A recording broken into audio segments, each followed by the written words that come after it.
Thank you. Thanks for IFPRI for hosting this event today, and for I think what is really an excellent set of briefs. For anyone who hasn't taken a look at the document, I really encourage you to take a look at, if you're interested in this topic, and I assume you are because you're here today. I think it's really an excellent overview of the issues, the costs of uninsured risk, and the opportunities if we find the right tools for managing risk, and as well as the challenges to making some of those tools operational in the field. What I'd like to do today is frame my comments in the context of where my agency, the USAID, is going, and how especially the indexed insurance as a tool for managing risk could potentially fit into that, and some of the issues that we would need to address if we're to be able to operationalize that. So this is an exciting time at USAID for those of us who care about agricultural development and rural poverty, because the Obama administration and Congress, with Congress's support, has launched on a new initiative to address food security and do it in a pretty comprehensive way. So basically addressing both agricultural development, drivers of persistent hunger and poverty. And for those of you who are interested in looking at the strategy and the plans for implementation associated with that new initiative, I've included the site where you can find some consultation documents on that new initiative. We're looking at a doubling of agricultural budget from previous years, a doubling this year, and we'll probably be looking at similar kind of funding levels into the foreseeable future.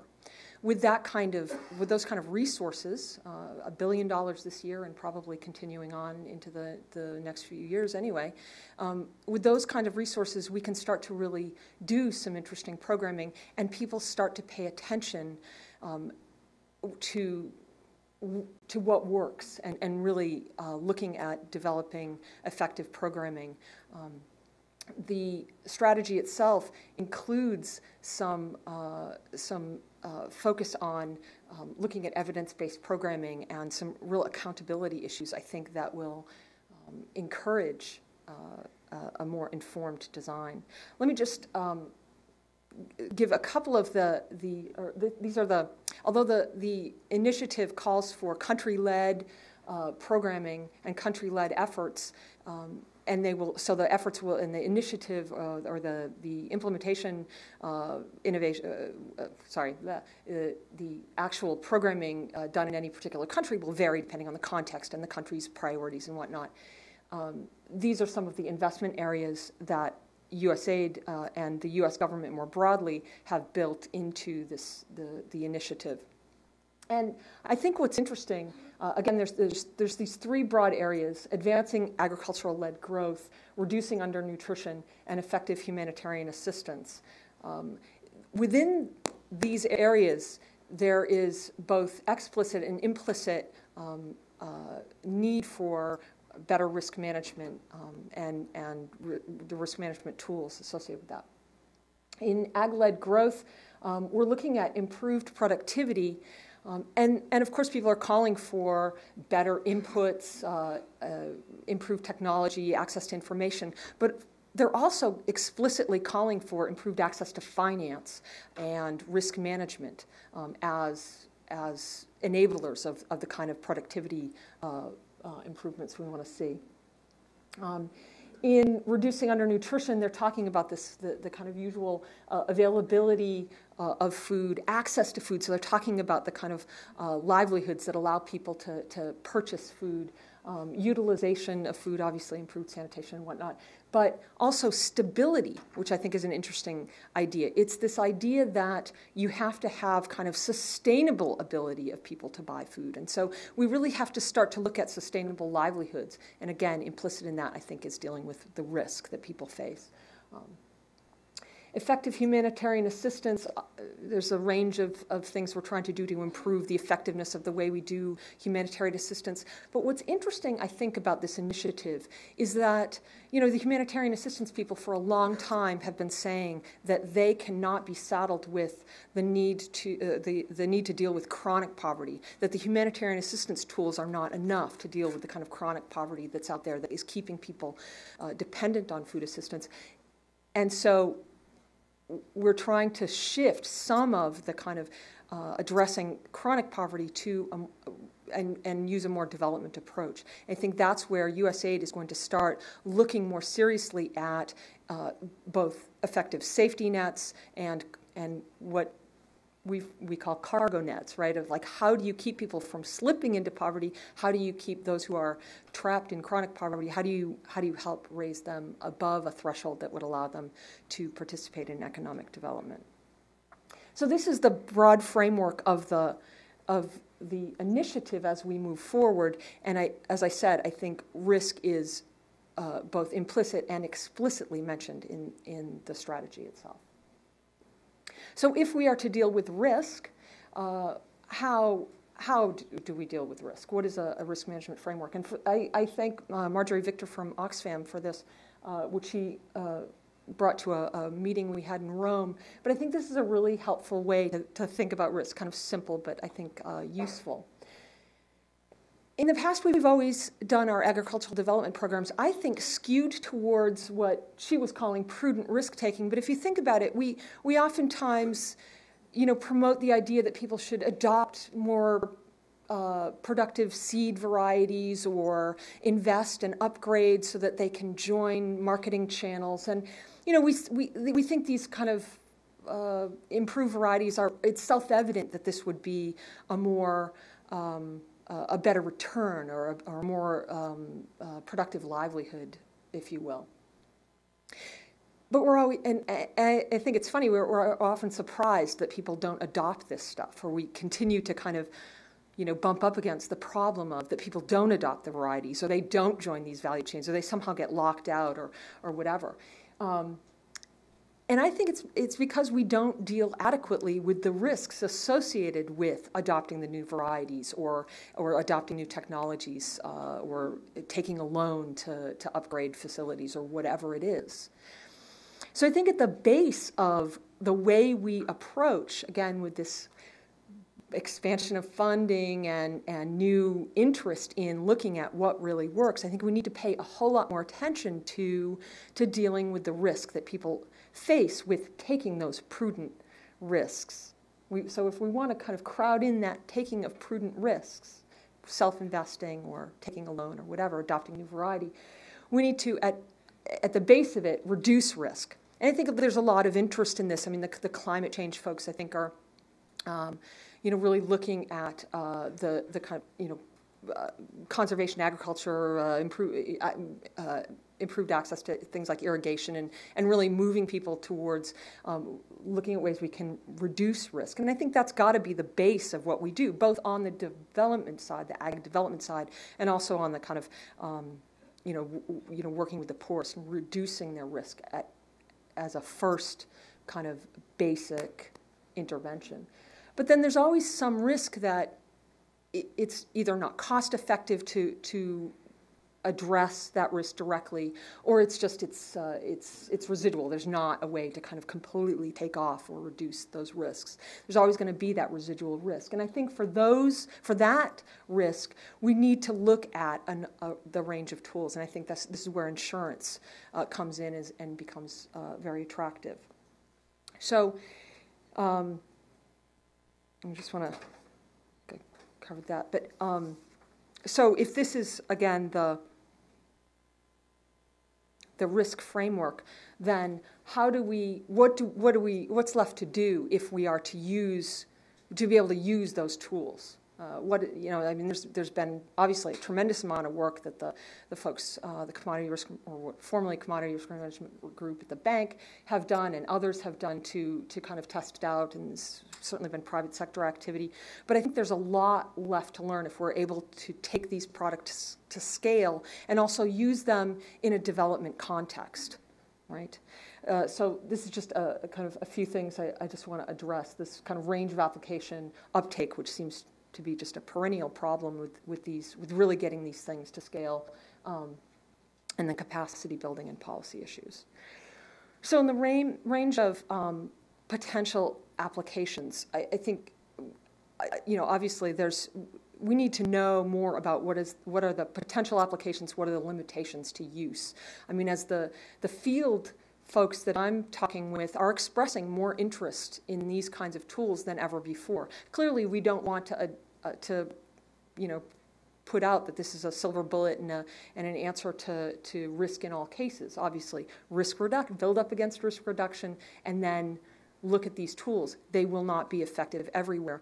But we also have a need to know, again, the folks in the field, where is it appropriate to use these, in which cases, not just kind of socioeconomic case or agroeconomic climate kind of case, but in terms of the kinds of value chains that they're working on. What kinds of crops are these appropriate for?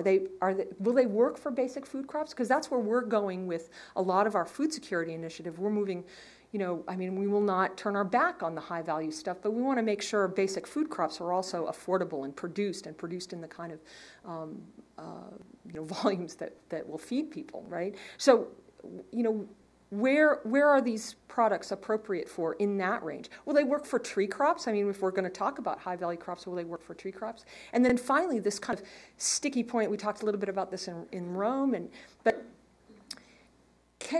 how do you move?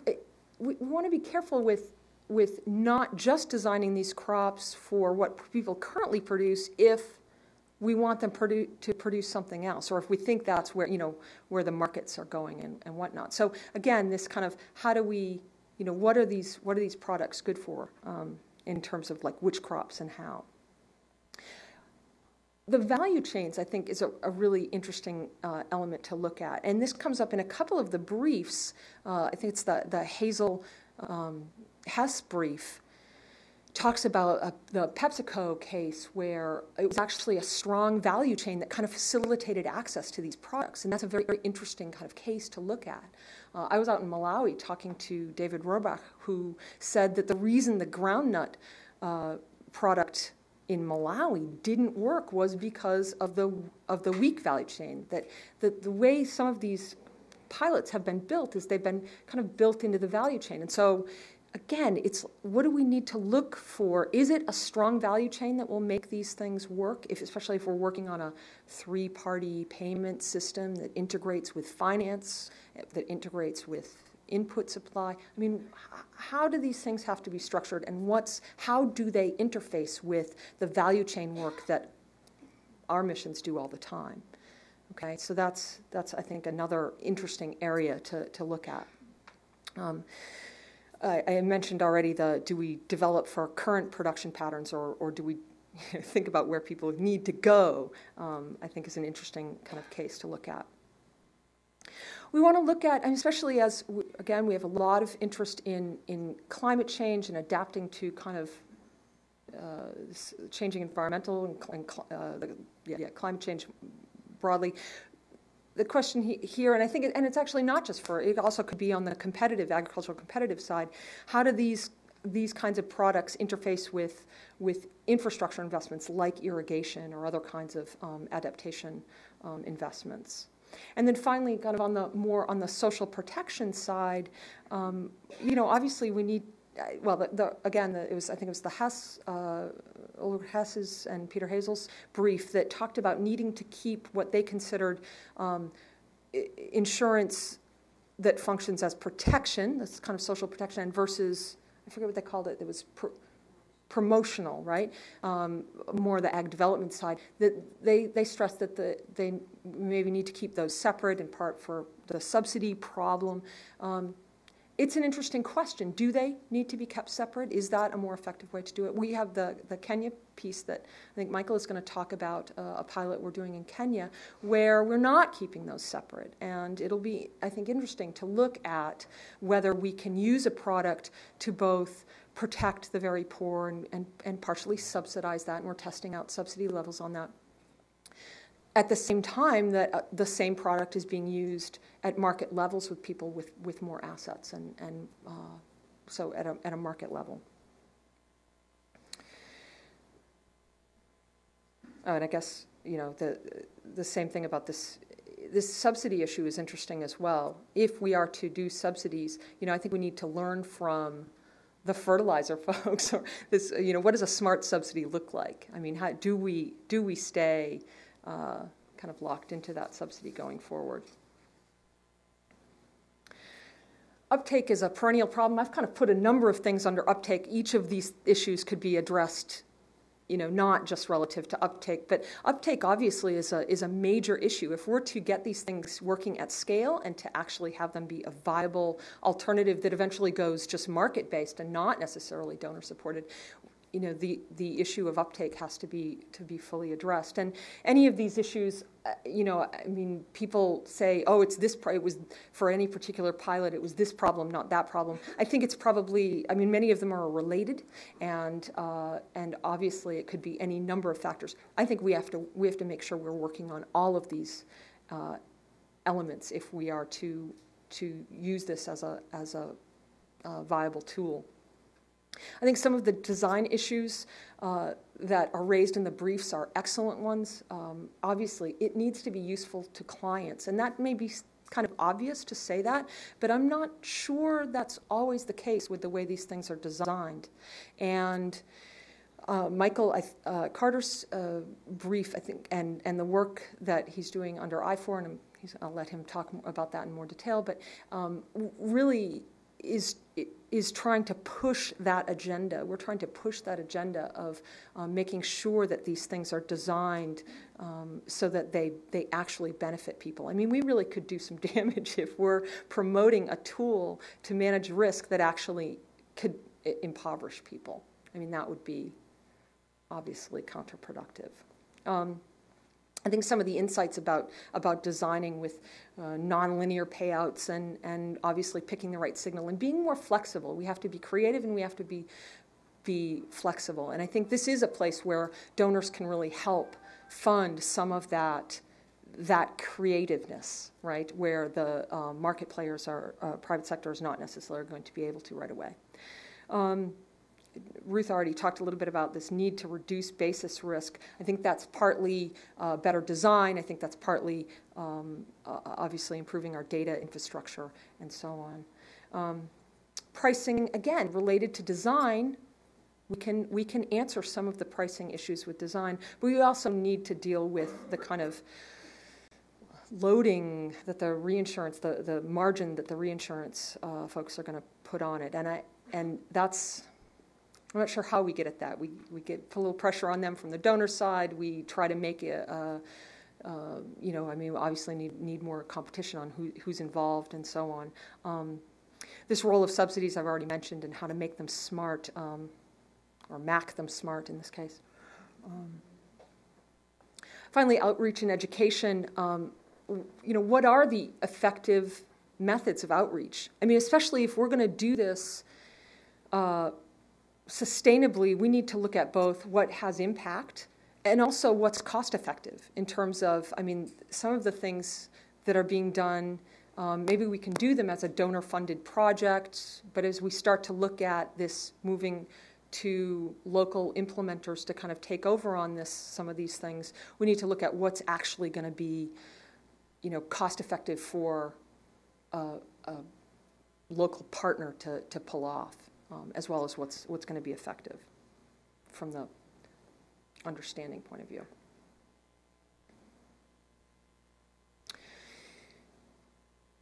There is a lot that will need to be done, I think, from the pilots that have been undertaken so far. We clearly need to build the local capacity. I think, again, a couple of the briefs make that point very clear. We're going to need to build the capacity of local institutions, both the insurance companies and their distribution channels. The folks in Ethiopia, Yab's brief mentioned the cooperatives that they're working with. We're funding a research activity that's working with Siwa in India as the kind of distribution channel or the face on the insurance product. Those folks need to understand the insurance product if they're going to be the face, the outreach mechanism. And so really building the capacity of those folks to represent these products and teach the end users.